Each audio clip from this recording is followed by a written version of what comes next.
Hello, everyone. Welcome to this episode of A Mind of Her Own. My guest today is an old friend of mine. We trained together at UCLA, Dr. Marissa Caudill. She's a child and adolescent psychiatrist, mother, and parent coach.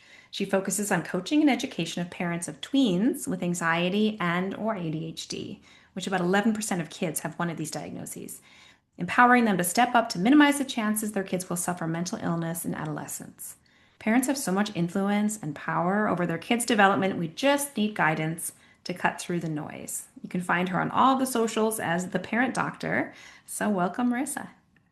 Thanks so much, Jenna. It's great to be here with you. I'm thrilled to have you back. And we were talking that you were on a couple years ago as we were both sort of starting out in our podcasting journey. And so it's really fun to have you back on and chat a bit about like parental guilt and some of the work that you've been doing. Yeah, sure.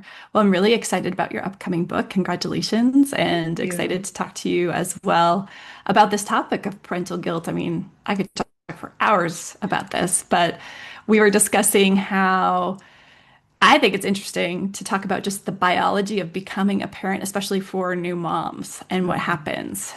And we both had kids around the same time. We've never talked about this, but I will share my experience of becoming a new mother and what that did to my experience of the world and how much more anxiety I experienced during those first few months. But then it really never returned to my previous relatively chill level, even though I think if you had talked to me in my 20s, I Yeah. would have said I'm kind of anxious. I wouldn't have ever said I'm like totally zen and chill, right? But after having children, the new baseline was definitely a higher level of anxiety and worry and intrusive thoughts than the prior. Mhm. And the reason for that, as we both know as psychiatrists, is that when you go through the process of making a baby with your body, birthing that baby, then being responsible for the infant, your brain responds by growing your amygdala, which is like the fear center of your brain. And this can actually be seen on imaging. It gets more active and it gets bigger after you have a child.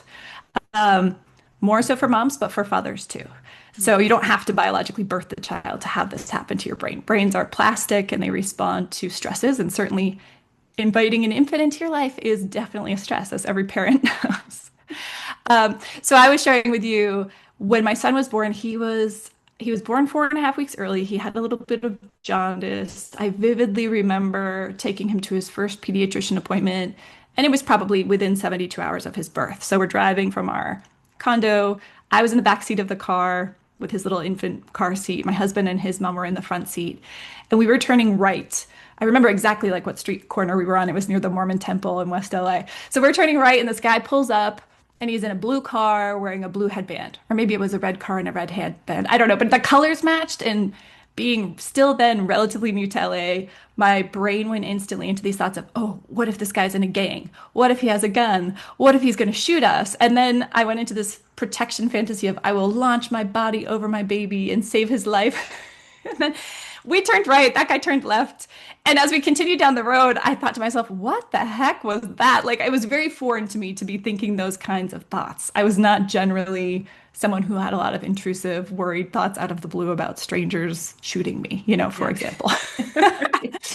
That was just one weird part of becoming a parent. But as a clinician who's worked with a lot of new mothers, and this is so common, right? That you just feel like, what's going on with me? And I've had lots of new moms come to me and just be like, I know that I just can't stop checking. I know that it's not right that I keep sterilizing, re-sterilizing these bottles, but like the anxiety, the worry Mhm. becomes overwhelming often, especially in that postpartum period. Thankfully, for most of us, it does level out to a new higher normal, Yeah. but it doesn't get as bad as it is in that immediate postpartum period for most people. But some people, it really does persist, and therapy and or medications are necessary to kind of help them recover. But Mhm. the reason for all this makes sense because biologically, the purpose of our brains really is to keep us alive, which is why anxiety is so prevalent. It's evolutionarily selected for. If you're anxious and thinking about all the things that could harm you, Mhm. you and your ancestors were more likely to survive than the people who were just, munching on leaves as the tigers came out of the forest, like so Super chill. yeah, so like the super chill people are more likely to succumb to whatever forces, whereas the people who are anxious maybe are a little bit more likely to survive. So that's why it's selected for. When we have a child, our biology is such that like infants, human infants, require so long before they're functional. We were just watching some show. My kids and I like to watch all these new nature shows that Disney Channel has. It's freaking amazing how like these little ducklings were born, and within a few hours of coming out of their legs, they literally are jumping out of a tree into the water and swimming away. You know, it's so fast. And our Yeah. kids need like a year before they can even stand up and walk somewhere. Yeah. So, because of that, our brains have had to adapt as well as their protectors Mhm. to now not only worry about our survival, but to worry about theirs as well. And that's why we have this growth in the amygdala and increase in anxiety. And I think it very much ties into what we're going to be talking about today, which is parental guilt, because the guilt comes from the anxiety that we have about how are things going to turn out, right? Yeah. Mhm. Yeah. Yeah, and those intrusive thoughts. I mean, when I really started, like, I absolutely had those, especially after my first baby and when he was born. This, what if I forget him on the top of the car in his car seat? Or like, what if I push the stroller out into the street in front of a car? Or like these really Right. terrifying, intrusive thoughts that I was really ashamed of and didn't tell anyone about because I think it was in my residency training as a psychiatrist. And I was like, people are gonna, they're just gonna take him away or they're, and I just didn't understand what was happening. And doing research after the fact, when I was sort of like, okay, I'm a little bit away from this situation. Not that the intrusive, anxious thoughts ever really went away and did require treatment on my end, but there was this, I was shocked to see how many women, a great majority of women, have these kinds of intrusive thoughts in their early postpartum. Like almost all of us, we're talking like 90%. I mean, that's incredible when you learn that, Hmm. right? And so important to talk about because nobody does talk about it. Yeah. And then honestly, I think that postpartum period, in retrospect, it's really short, right? But when you're going through it, you're just like, when is this ever going to end?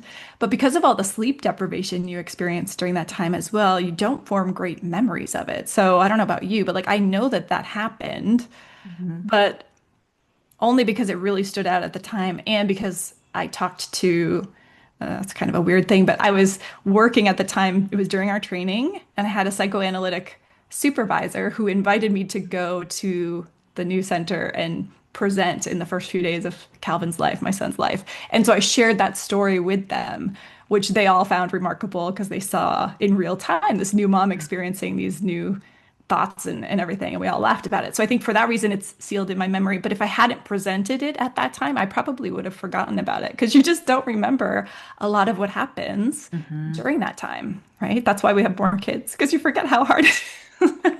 Right. Like, I don't think it was so bad. I think he slept pretty quickly. Like, Oh, no, no, we did not. no, No. no. I had such a hard time with my first. He didn't sleep longer than 3 hours at a stretch for 5 months, Mm. and I was completely bonkers. Yeah. Yeah. And back at It's really work, hard. right? I mean, it was Hmm. just, you couldn't take that much time in your training, like myself. So, Hmm. so let's talk about how that then transitions into parental guilt. Because certainly, I mean, in the book, I have a whole section on that, obviously, and motherhood and guilt, because it's really focused on helping women, but this is broader than that, obviously. But I do bring up Winnicott's idea of the sort of good enough mother, and I think Hmm. it's a helpful construct, but some I think in this world of optimization and everyone wants to be the absolute best at everything and get better and better, good enough doesn't sound very appealing. So I'm Right? curious Yeah, about good enough really sounds like kind of a C grade. It's not something that. that Yeah. most of us perfectionists are going to strive for, especially high achieving people. Yeah. But it's totally true, and I think that's key. So I just talked with another author, Eli Harwood, as the parent doctor. I do a monthly book club, and she joined us last month. Her book is called Raising Securely Attached Kids. And I Mm, think her idea of attunement and attachment is actually really it's the reason that should motivate us to feel less guilty and to really work on the anxieties that make us feel guilty. Because mm, anxiety is just fear about something in the future that's uncertain, right? Some outcome. And then guilt is usually the other side of that coin, negative feelings about something that's happened in the past. But you almost can feel guilty about the things you're worrying about in the future too, right? Which is mm, weird, but it's mm. true. You can you can take that past guilt and project it onto the future and feel it now. It's Yeah. just interesting how our brains work.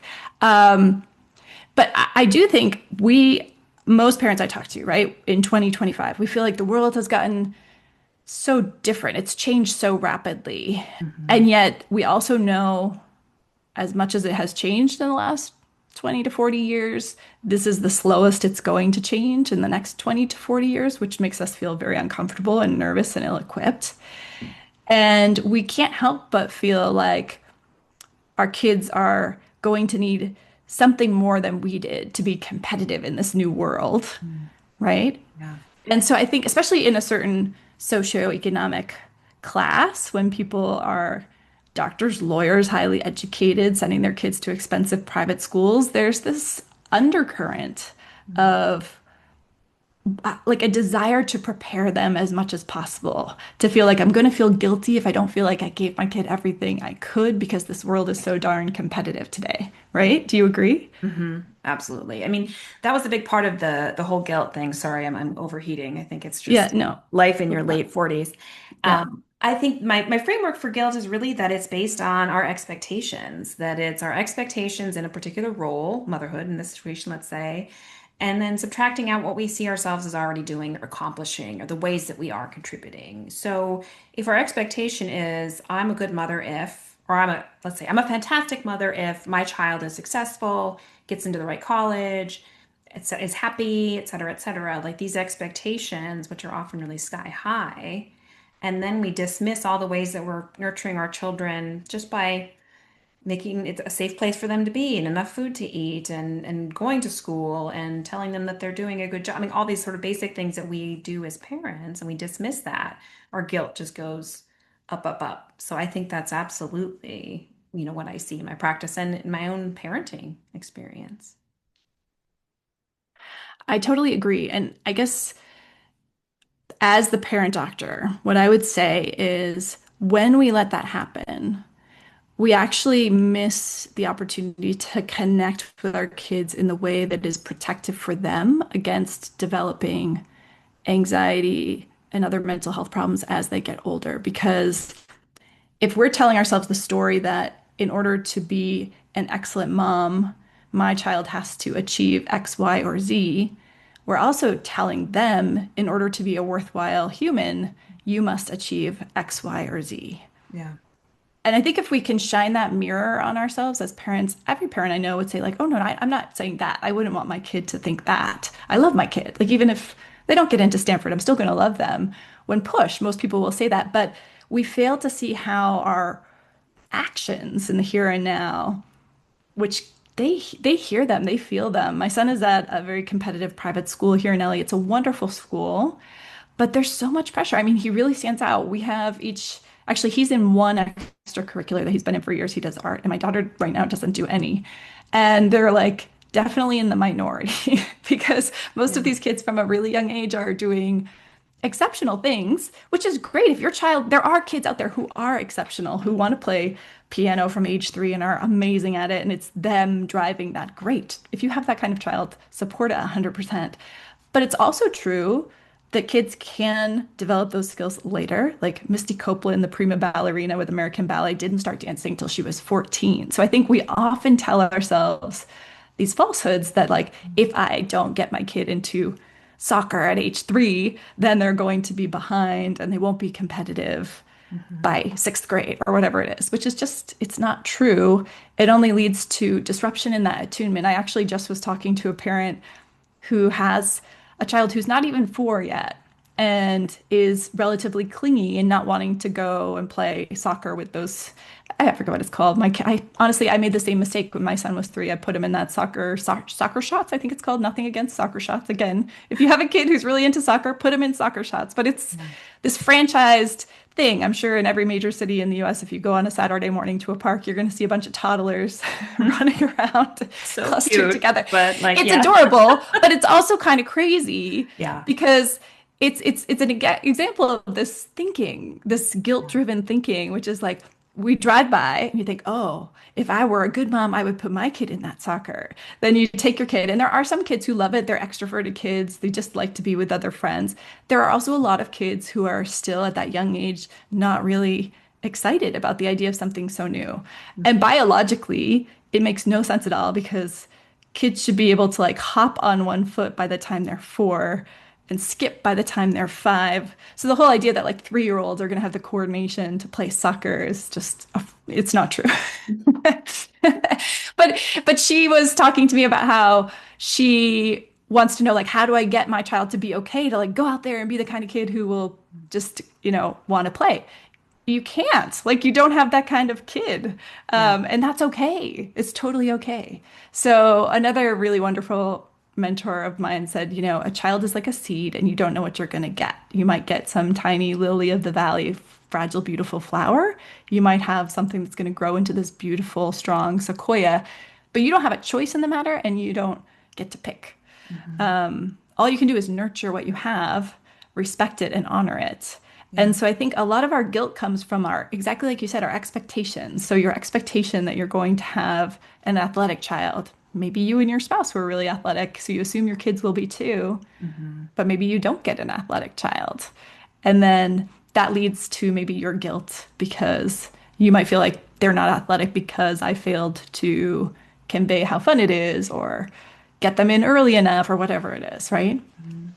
No, that's so true. I mean, I think it's really interesting that you're describing your kids being in, one extracurricular and your daughter just not doing any right now. And I think I go through the same thing as well. I have kids who maybe my older son who doesn't love sports, and it's a big sports town, and it feels like that's really the junior high currency of cool. And so Hmm.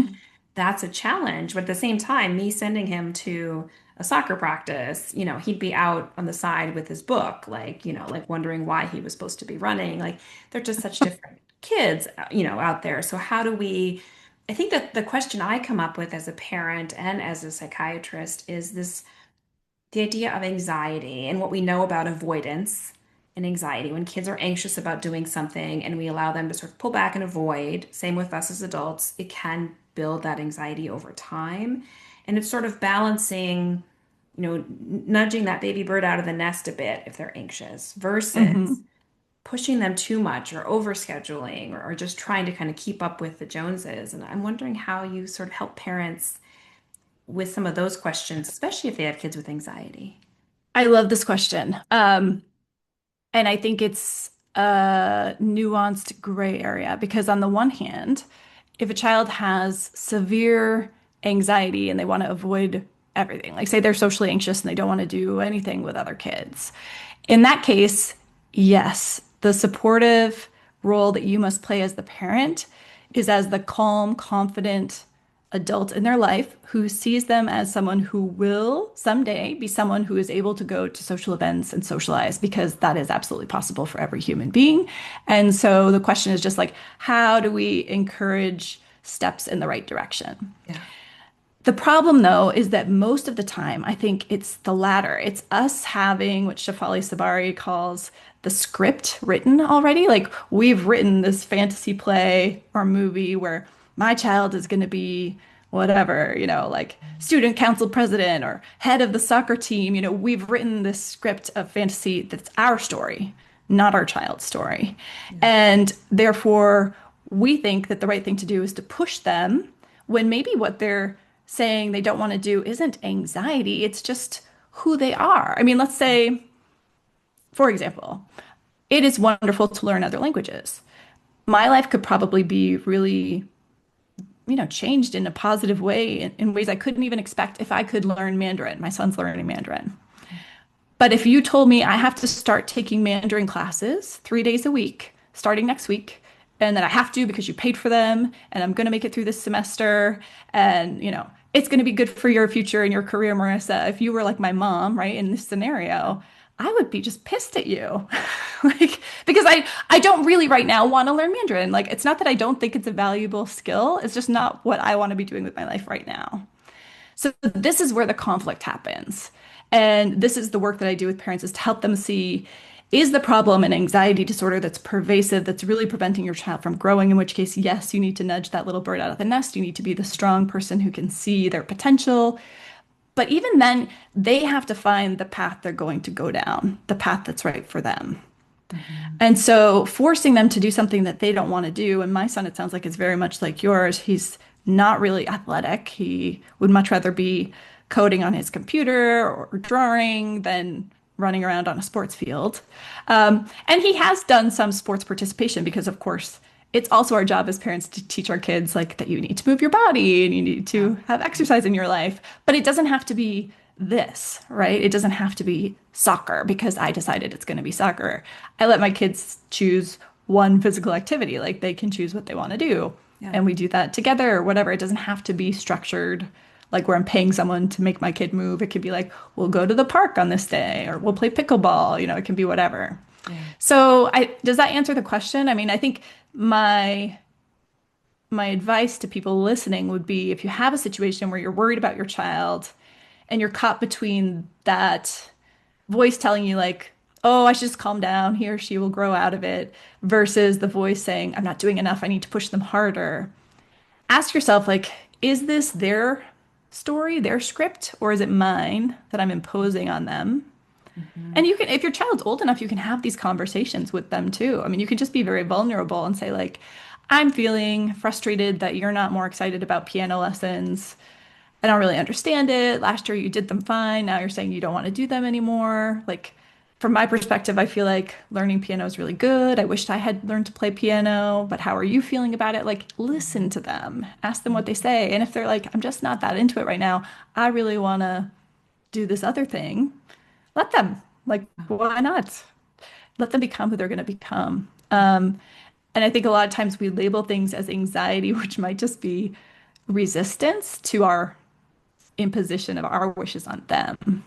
What we're really doing when we do nothing and we just sit with those negative emotions and kind of, I don't want to say swallow your guilt, but you don't have to swallow your guilt if you realize it's not your fault that they're feeling this way. Yeah. You didn't do anything. What they need is just for you to be there with them and to know that they'll make it through. This is part of being a human is to feel hurt sometimes and to feel not great sometimes. And it doesn't last forever. And to just be there with them through that.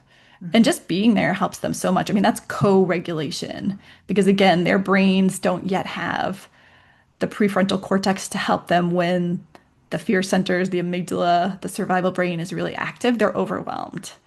And so if we let our guilt and if we let their negativity spill into us and overwhelm us so that we feel like, oh no, I can't tolerate that, I've got to fix it, we really set them up for being less good at coping in the future. Yeah. So it's not, I think it's hard for us to do nothing though. I don't know about you, but like if my child is really distressed, I've had to really train myself. Even as a psychiatrist in the last few years, I've had to train myself. And I have a big feeling kid. My oldest is like a kid who's always had pretty big emotions. And when he was younger, I really would be like overwhelmed. Like I tried timeouts, I tried all these things, which now I know was totally not the right thing. Hmm. He's gotten older and his brain has gotten more mature. So these outbursts have become a lot less frequent and less intense, thankfully. But I've also gotten better at not trying to fix it when it happens and realizing like, okay, you're having this tough moment. I'm here for you.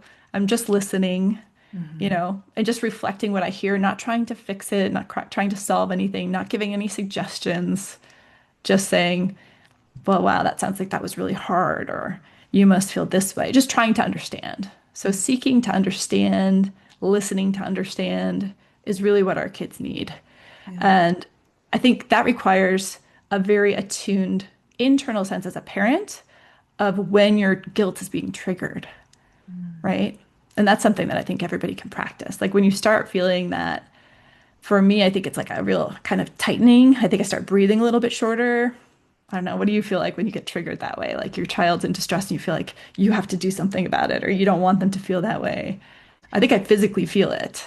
I think I do. I think even more powerfully, I will just be like, oh my gosh, what does this mean for his future? If he's this upset right now, like what if he gets more and more, upset and depressed? And then, like I think our training and our experiences, I think create these worries that are built on what we've witnessed, people we've cared for, situations we've seen. So I think that's where mine goes, and I have to catch myself and say, okay, it is this emotion, this feeling, That's really lonely, funny.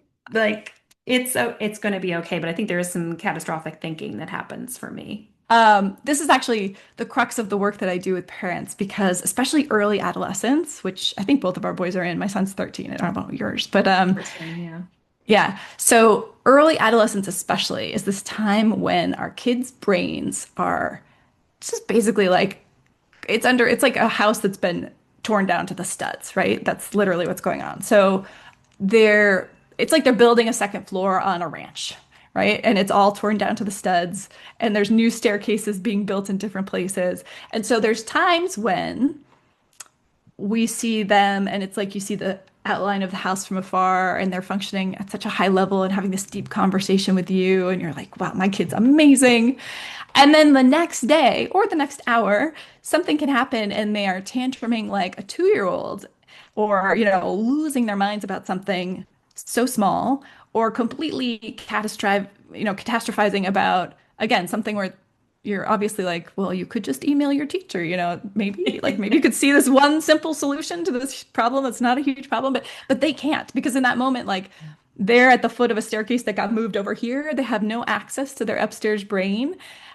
It's really hard for them. So they're building the second floor, but their access to it is limited. And that's why they really need us as the adults in their life to just keep them calm, help them remember that that staircase got moved from over here to over here. Remember, like when they calm down enough, Yeah. they'll have access to those increased ability and skill sets that now live in their new prefrontal cortex. But the prefrontal cortex, which is the part of your brain that does rational decision making, can weigh pros and cons, can think about another person's point of view, all of that stuff that we love as our kids get older, that's so fun to see developing. It's there, it's just not available to them at all times.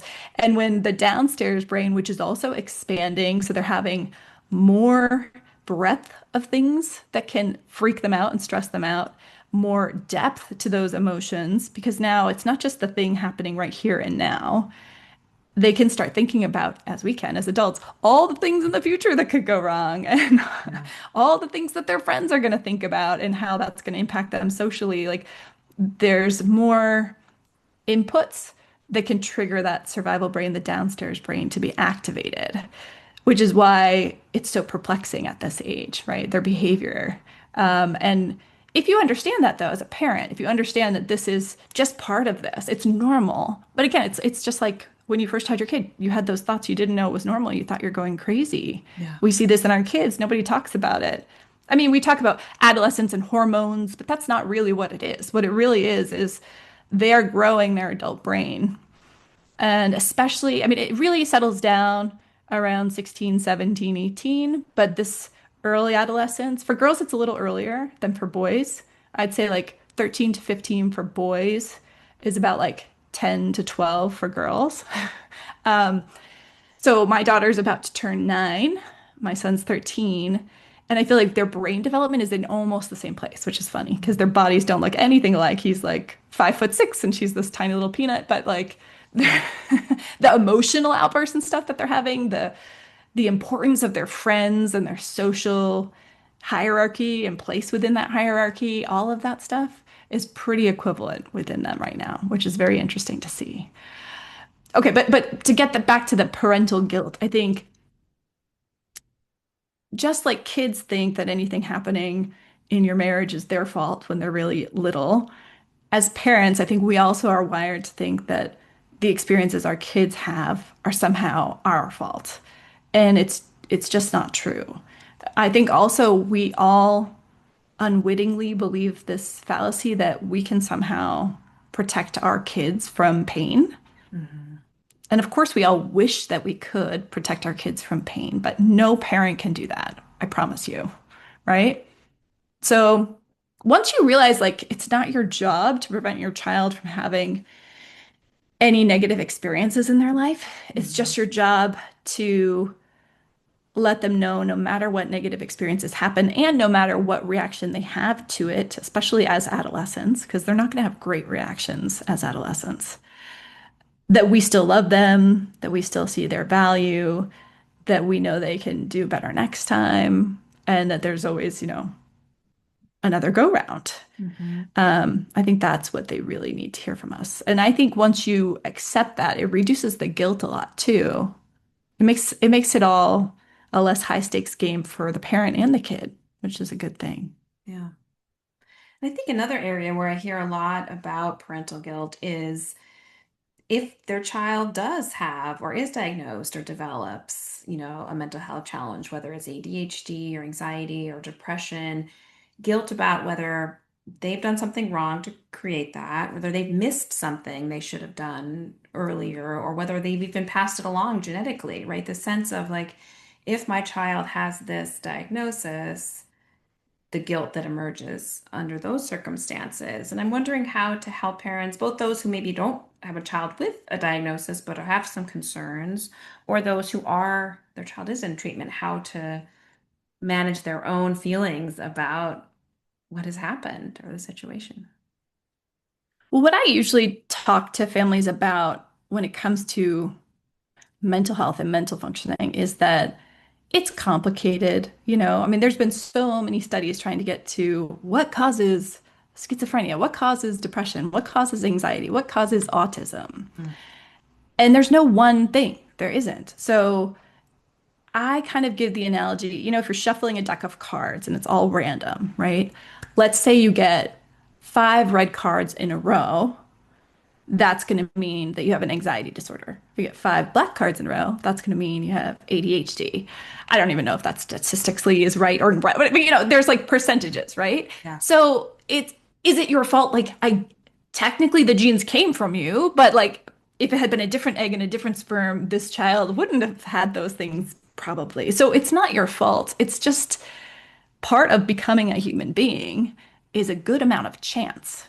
Mm. And the way that I really view all mental illness now is overactivation of that downstairs brain, the survival brain, right? Because if it's way overactivated, that leads to paranoia. We see that as like psychosis. If it's moderately overactivated and the person tends to internalize, which is kind of an extra thing, it leads to depression and self-critical thoughts. Because again, it's that false attribution that like when something goes wrong, I should have done something differently, or it's Yeah. my fault. That often will lead to depression.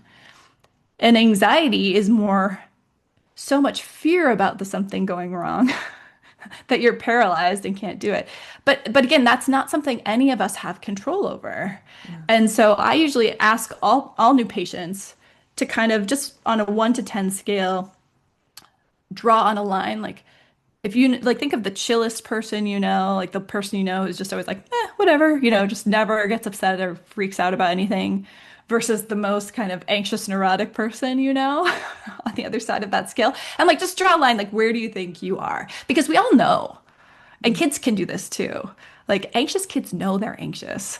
They know they're relative to their friends. And often they'll tell me like, oh, well, my mom knows I'm anxious, but they don't even like, they just see the tip of the iceberg. Like they don't have a clue all the thoughts that are going on in my head, right? So they will know like that they are just hardwired biologically through a combination of genes, which none of us can change. You're dealt the deck that you're dealt. And then early life events, which again, most of us don't remember what those were. We're just left to kind of assume there is some contribution there. But as a parent, again, there's no value in you, even if you had a difficult time when your child was born, even if you couldn't be there for them for whatever reason, there's no value in the here and now beating yourself up about that because there's nothing that can be changed there. Yeah. And making yourself feel guilty and bad about it now is only going to make you less present and able to be attuned to your child now. And any problems can be fixed. It just takes time. Mm. So I don't know. Is that what do you talk about with people when they have those kinds of questions about like, is this my fault? Um, Yeah. Yeah, I mean, I think it's so difficult because just saying it's not your fault or saying it's complex, it doesn't work. yeah, Yeah. it It's doesn't like doesn't telling work. someone, don't worry, stop worrying. Yeah, just chill out, man, chill out. I mean, I do think one of the things I try to communicate, especially in those situations where loved one, a parent, has anxiety, depression, something else, and then their children have it in this sense of like, oh, I did that to them, really the sense of you understanding yourself and your own experience is the ability to create empathy for your child and really know that what they're experiencing is not because they're not just getting over it. They're not like, pulling themselves up by their bootstraps. They're not just able to sit down and concentrate better, or like some of the different tropes that you hear, but that these are things that are occurring in their lives for these complex reasons, and they need support, they need understanding, they need love, and they need treatment, but that's something as someone who's gone through it. You have this particular Mhm. insight. And I do see that as sort of a superpower, and that you're not going to hopefully deny that that's not anxiety. They're fine, or they're not depressed. Hmm. They're, they Oh, I don't need. actually agree with you 100% on that. I think actually, and I don't know who needs to hear this, but like if you are a parent who you yourself has struggled with something like ADHD, depression, anxiety, and you have a child struggling with the same, you're in a much better position to give your kid what they need than a parent who's never experienced that. 100%. Hmm. Don't you agree? I mean, Absolutely. for sure Absolutely. that's true. So look at it as, I don't want to say a gift, but it kind of, the kind of realize that everything happens for a reason. And maybe this child was given to you because you're the right person to support them. And all of these things you're talking about, certainly they can be hardships, but they also can be superpowers, Like I've known plenty of people who've gone through depression and it becomes creative fuel for other things that they're doing, Mhm. or anxiety becomes fuel for their sense of humor, or ADHD becomes fuel for their creative, innovative CEO type, tasks and ambitions that they have. So again, it's only bad if we're telling ourselves that the purpose of my life is this thing and the person that I am is actually not the best thing for that thing. Like, but once you get into alignment with who you are and what the purpose of your life is, and this is true for your kids too, whether there's some ADHD or some anxiety, it doesn't have to mean that you're not going to be great at whatever it is that you're here to be great for. It just means that's going to be part of you. And there's a reason that it's there Yeah. because somehow that's going to make you a better person. I mean, you just shared with your experience postpartum and having obsessive things and getting treatment. Don't you think that that makes you a more relatable doctor and professional for people listening to you? Like, Mhm. because you're not just talking about it as a hypothetical, you've experienced it yourself. The same is true as a parent. If you've gone through things like that and you have a kid who's now going through things like that, you're not exactly the same, you know that, but you also can relate to them and they can see that things are possible that maybe they aren't thinking are possible because you're that example for them. So it's like it's all what we make of it, right? It's the story that we tell ourselves about whatever we're experiencing that makes it good or bad, not the actual thing, Mhm. not the diagnosis or whatever's going on. Right. We are a species of storytellers, and that's how we sort of view the world. And we tell our own story ongoing. So here we are trying to write it in a way that's fair and loving and self-compassionate. So I guess maybe I would end with that. Like as the parent doctor, like what's something you really want to make sure that any parents listening are aware of or are reminding themselves in this day-to-day challenge of raising kids in 2025, which is no, easy task. I think the number one thing I want everybody to know is even when you're doing it right, most of the time it's going to feel like you're doing it wrong. Because the good enough to get back to your good enough parent, what that really means. Yeah. It's baseball season right now, so we watch a lot of baseball in my house. My husband's a big fan. And if you're a professional baseball player and you hit the ball 3 out of every 10 times, then you're doing great. You're a pro getting paid millions of dollars a year. The same is true for parenting. If you're in sync and attuned with your kids 30% of the time, like 3 out of 10 interactions, that is absolutely good enough to be everything your child needs from you. So I think that's what's so hard about parenting, right? Yeah. Because even when you're doing a great job, if you want to focus on the majority and conclude from that that you suck, you can, because all of us can do that. Like even the best parents can come up with like all these things that you said that were probably not the right thing for your kid in that moment. And Yeah. that's true in all relationships too, just for all of us to realize. Again, we're sold these romantic fantasies and rom-coms where Yeah. everybody says the right thing all the time. A really great marriage is also only in sync about 30% of the time. That's enough. Yeah. It's enough. Yeah. Like if you're batting So 300, if you're batting that's 300, you are a pro. yes. You heard it Yes. here. I love that. Awesome. Well, thank you so much for coming on again and sharing your My wisdom. pleasure. It's always a treat to talk with you.